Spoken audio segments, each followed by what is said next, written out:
Show keyboard button. Punta tayo sa ating new document na inopen kanina at pumunta tayo sa gawing kanan na ibaba malapit sa iyong orasan at makikita mo dito ang touch keyboard.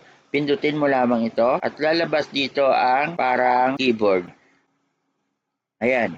So dito ay makikita mo ang icon na tatlo at ito ang ating gagamitin ang microphone. Pero bago mo magamit ay ilagay mo muna ang cursor dito at i-click mo. Makikita mo na ready na siya kapag nag-blink na. Then ngayon ay simulan na natin kung paano mag-voice typing. Itapat sa cursor, ang cursor dito sa microphone at ito ang ating pindutin. Kapag nakita mo ang words ng listening ay ready na. Ayan.